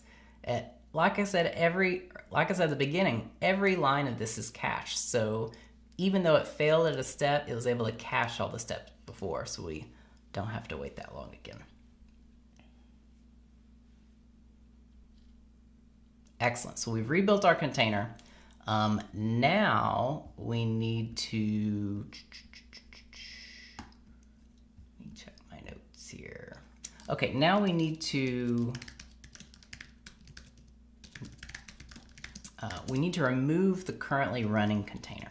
So we're going to remove and force that removal since it's running. And then we want to recreate it. So I'm going to run Docker Compose here, Docker Compose up, but I'm going to run it with a /d, which is a detached state. So it's going to start the containers but run them in the background. But here in the other pane, we already have our Docker Compose log going. So this is just a handy way to start the container and just get right back to my command line because I have the log going here. So we're not attaching the log to this terminal over here. I already have it running over here. Hope that makes sense. Okay, we've rebuilt our container. Now let's run our migration and see if this works, and then we'll create a few little handy shortcuts for us. Then we'll test this out in our server and call it a day. Okay, let's run our migrations. So because I need access to the database and because I need access to all the dependencies I have installed, I'm going to run the migration from inside the web container. So I'm going to do a Docker Compose, and there are two options here. You could either do a Docker Compose exec. Exec will execute a command on a currently running container. Or you could do a Docker Compose run, which will boot up like a temporary instance of that container, even if you don't have your Docker Compose containers running, and do whatever operation you need. I think I'll use run in this case here. So we'll do Docker Compose run, and we'll run on the web container. Then what we're going to run is npx Knex migrate latest. It's a lot, huh? So what that will do is that will migrate to the latest state that we have in Knex. And it says one ran. Do we trust it? I don't know. Let's go see. So what I'm going to do at this point is we've done several things here that's a lot of typing on the terminal. Let's add in some helper scripts that are commonly used that will really help us in development here. So one of those things I'm going to add is a script I like to call DB console. I was a Rails developer many a year ago, and all of those Rails command line tools like Rails DB console and Rails DB migrate are burned in my head. So I kind of like recreating those here in JavaScript land too. So I'm going to make a yarn DB console command that can connect me really fast to a database console. So I'm going to Docker compose, I'm going to do exec here and run it in the currently running Postgres container, and then use the psql command line utility to connect to the local instance with the Postgres user to the database webapp.dev. Now that's a ton to remember, and you never want to type that all the time. So by saving this, we can just simply do yarn db console, and now we're connected to our database console. So let's do a \d, and that will describe for us all of our current tables or relations. So we can see that we have quite a few Knex tables, or actually 2 Knex tables and 2 sequences. That's what's used for IDs in Postgres. We have 2 Knex tables that keep track of all of the migrations state, of which migrations have been ran. It even has a locking mechanism so that you don't have 2 different instances running migrations against the same database, things like that. In fact, let me just select from that. And you can see that it has stored that we have in fact run that one migration that we have. Then we have our post table. So we now have that post table that we defined earlier with all of our columns, all of our types, and things like that. So that is awesome. That is great. It looks like the migration ran fine. So this DB console script is really helpful. Another script I like to make is db migrate. That's a helpful way to run migrations. Now in this one, what I'm going to do is I'm just going to simply say yarn migrate latest. So much kind of like yarn start, yarn db migrate is meant to be the production version of migrate. So if I were to log on to an instance of my app in production and I wanted to run database migrations, I would run yarn db migrate. Now locally, I need those to run inside of Docker.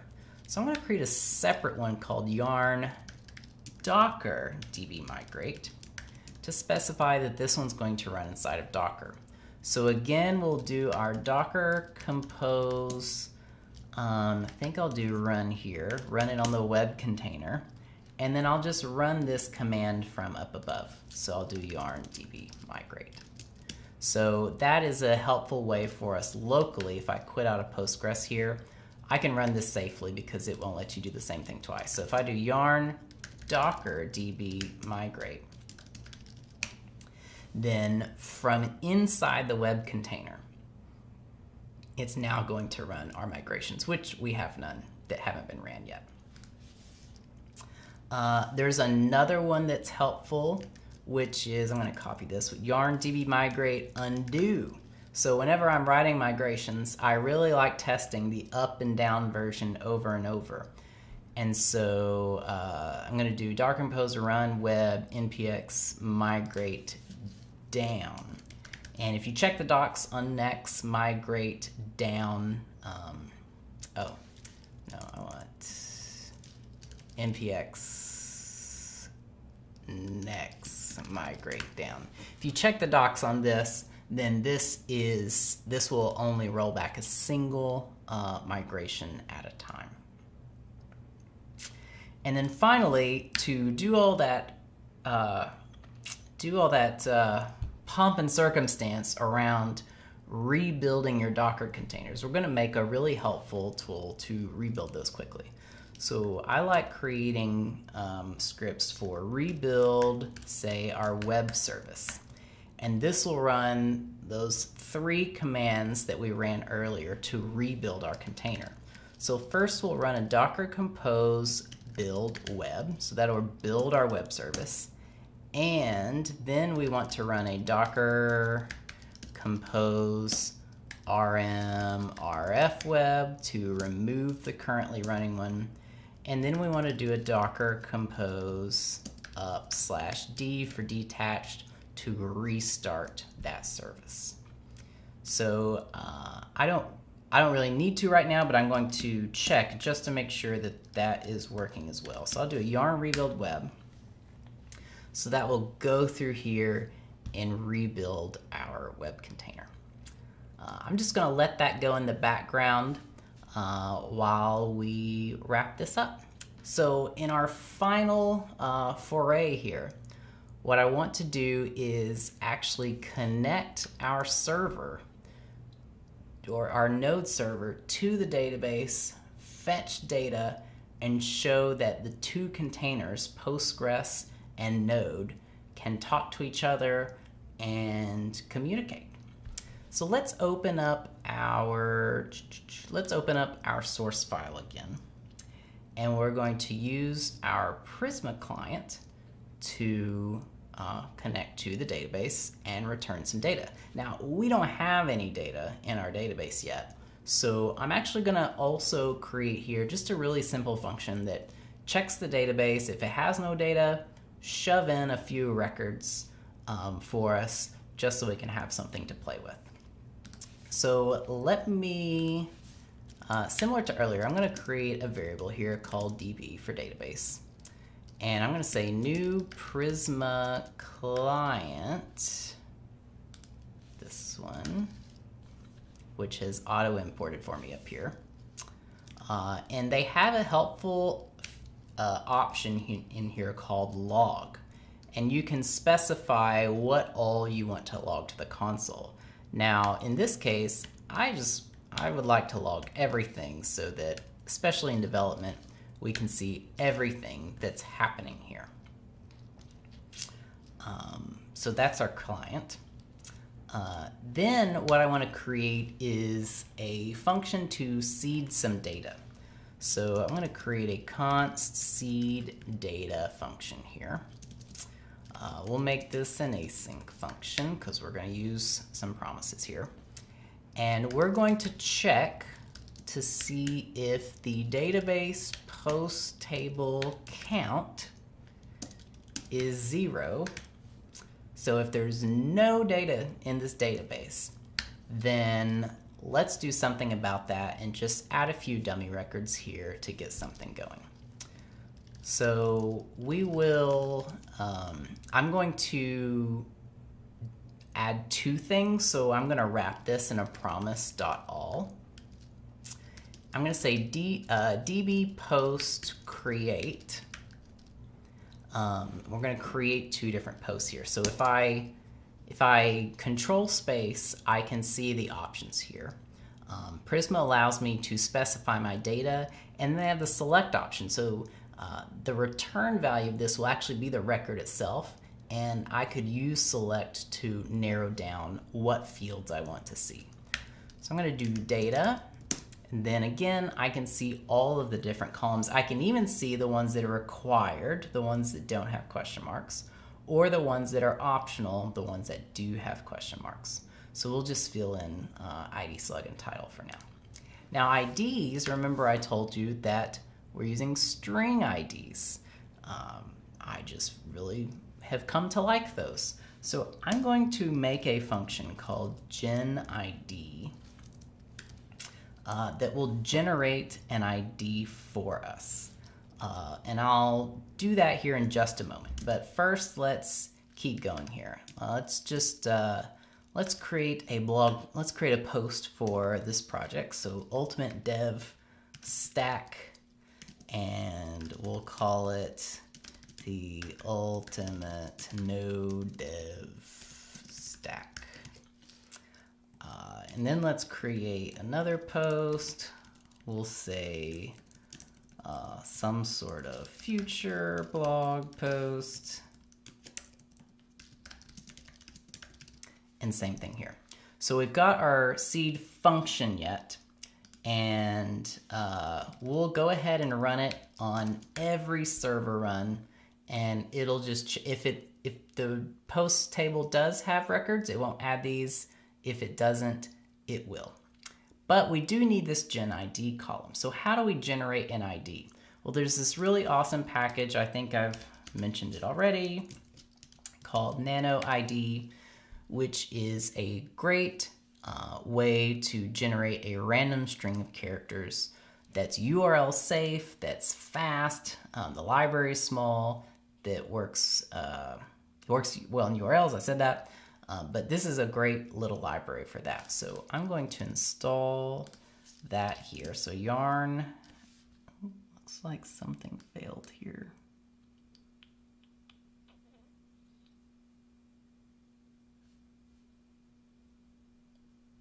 Oh, that's fine. So yarn add nano ID, and we will generate a function called gen ID, which we're calling below, that will call out to nano ID, and we just want to specify the length. So we specified that our ID column is 16 characters long, so we'll specify a 16 character ID here. So if I save this, what should happen is our web container will reboot. I see an error here, and I'm betting that's because we can't find the module nano ID. So let's use our handy new yarn rebuild web command to rebuild our web container now that we have yet another new dependency. So we will sit here and wait for it to fetch its packages and build those. While we're at it, let's go ahead and so we've seeded our database, but let's test out returning some data. So on our test root level route here, let's return db post find many. We'll just find all of them. We could go here and add conditions and various other options, but we're just going to return everything for our test.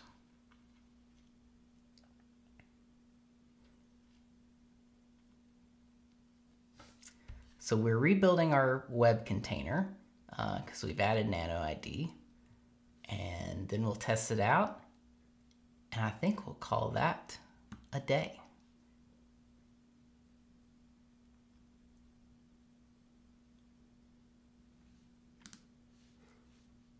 If you've gotten this far, I really appreciate you watching along. I hope you found this helpful. Give it a like if this is something you're into. That way I know what people like on this channel, and I'll keep creating more videos like this. Like I said, this is everything you really need locally to run this, but what about in production too? One of my goals after this is to create a video and some material on how to now take this setup into production and run it there, and have a very similar setup and configuration between your development and production environments. So I'm looking forward to that one. So almost done building here. And then we can test this out and see if Node is communicating with the database.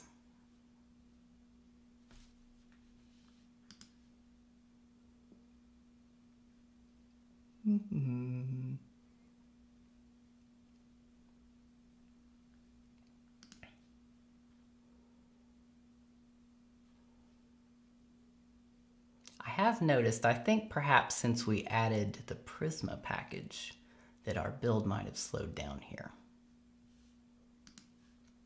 It was pretty fast before. That's okay, Prisma's worth it.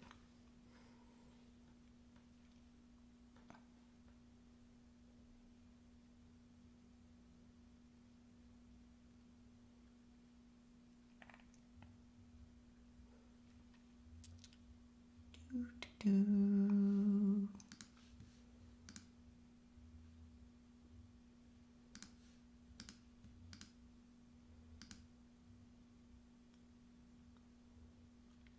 I will note, if you watched my video on running Docker on a Raspberry Pi, I had a ton of fun with that, and I did that because I have this new Apple M1 chip in my new Mac, and Docker for Mac wasn't compatible with the M1 chip. They do now have a preview version of Docker for Mac that you can run on the M1 chip, and that's what I'm using here, and it's working great. I don't think I've had any problems with it so far. So I'm really happy to see that going. So if you have a new Apple laptop with the M1 chip, then definitely check that out. If it hasn't already hit stable by the time you're watching this, there is a preview release for that. And you can Google it. I also linked to it in the blog post at the very top here. Click here for Apple M1 chips, so you can download the preview release there. Still building packages over here in Dockerland. This is something you have to go through if you move over to Docker development. It might seem, I mean, it definitely is a downside, and it might seem just past the level of annoying that you're willing to tolerate. However, if you think about the number of times you're adding dependencies, it's not every single day. It's not every few minutes like we're doing in this tutorial getting set up. So you do have to do it, but it's not too often to be really that annoying. And the benefits of using Docker, I would say, far outweigh having to wait here every once in a while for building new dependency packages. So just use it to take a break or go get a coffee or something.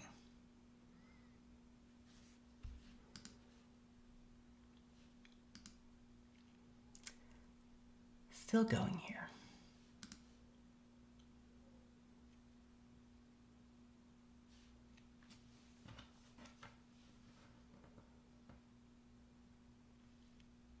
This does seem pretty long.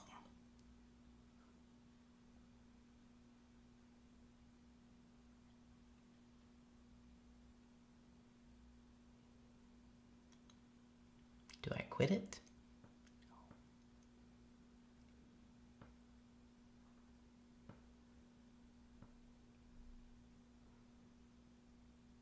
What if it's not working?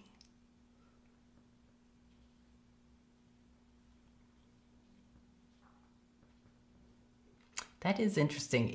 It was going really fast at the beginning. Of course, I had very few dependencies. I do think it did slow down right around when we added Prisma or Knex. I'm guessing it's Prisma. One of the interesting, Prisma is a very interesting package. I talked a bit about earlier how it works, where it compiles a client on the fly based on your schema. But Prisma itself, the core of it is actually written in Rust.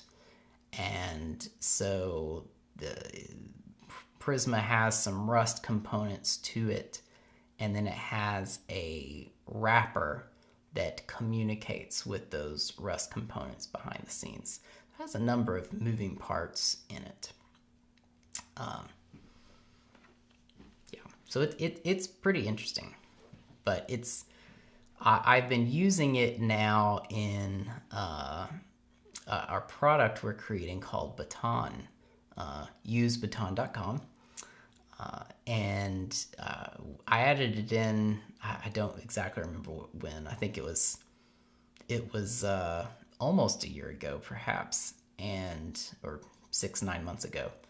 And it has been great for database access. It really, really has.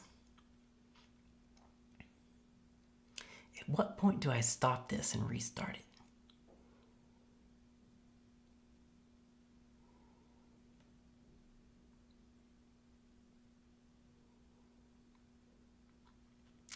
seems pretty slow. It is not normally that slow.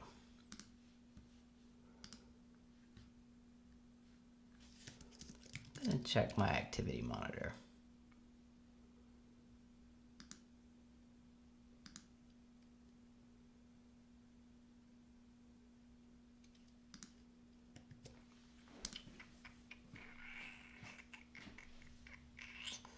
You know what I am going to do? I'm going to,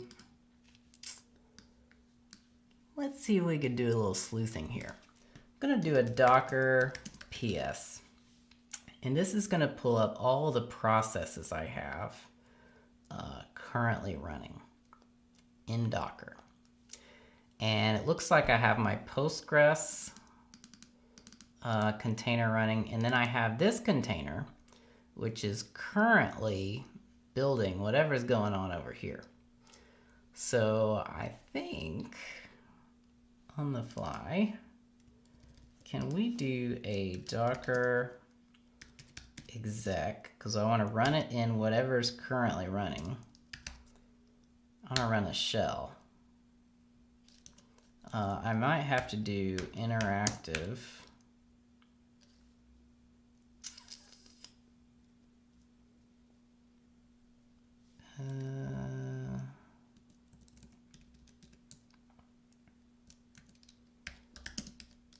Haha, okay, I'm in. Let's run an htop. Oh. I wanted to see what was running in this container. I do see that this command is running, or that's how it started. There is no htop. Well, I don't know how to inspect things if there's not an htop. I'm sure there's a way.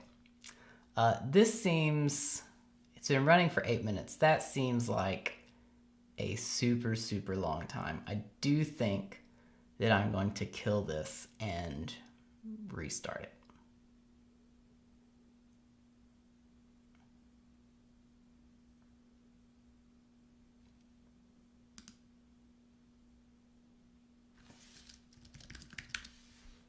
Oops.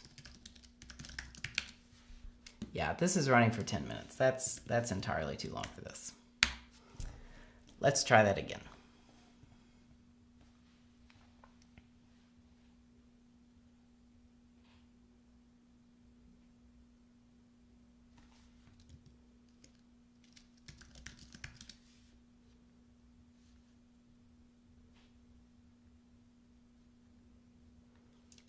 What?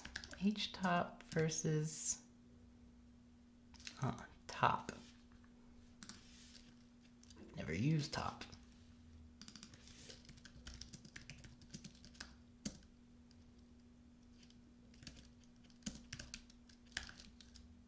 Ha.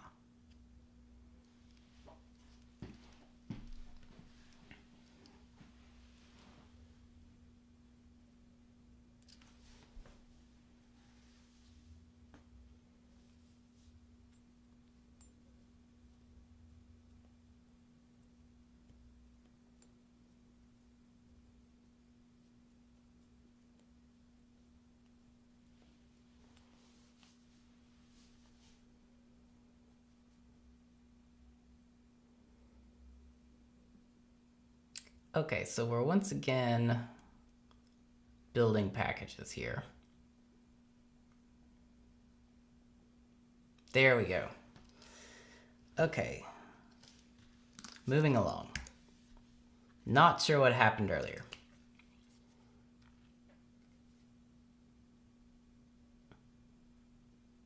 So now we're regenerating our Prisma client. That's good. Generated.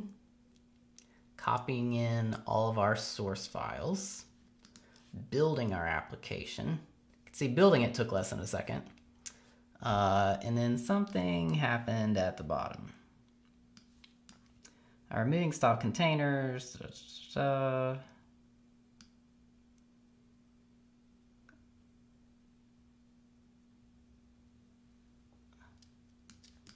Okay, so let's restart our Docker Compose up. See if this gets going.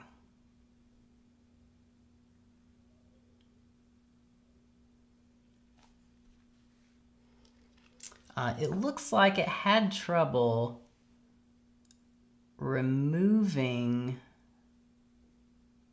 our web container for some reason. Let's run this on our own. Let me open up our package.json file. I might not have wanted to do, let's see.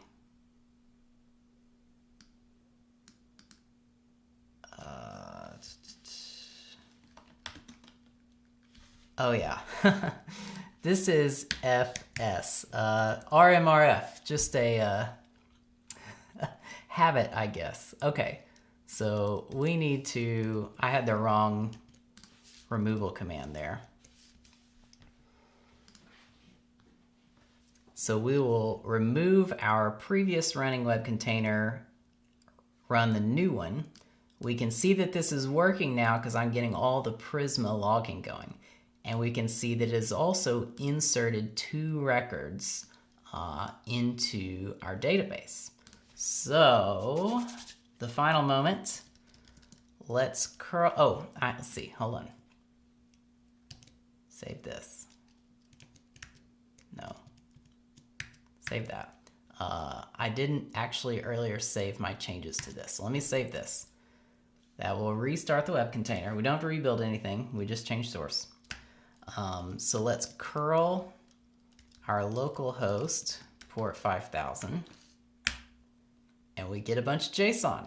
I'm going to pipe this into a tool called JQ, which is a nice way to view JSON. You can brew install JQ if you're on a Mac.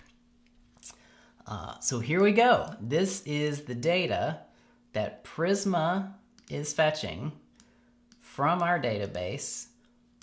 Both Node and Postgres are running in Docker, and everything is working. Excellent. Well, thank you for staying with me. We have done a ton in this, but this is now a full Node, Typescript, database, Postgres, ESLint, Prettier, debugging stack that you can use to build your next app, or maybe integrate some of this into an existing app that you have. I hope it was helpful. I hope you liked it. Leave me a like if you liked it, or a comment if you have any questions or feedback. Like I said, what I want to do now is create a video where we're taking this and also pushing it into production as well. So let me know if that's something you would like to see. Again, there is a full blog post with every single detail, every single line of code, every single command and explanation linked to in the description of this video, so check that out, as well as a GitHub repository. Hope you've had a good time. I certainly have. Have a great day, and I'll see you next time.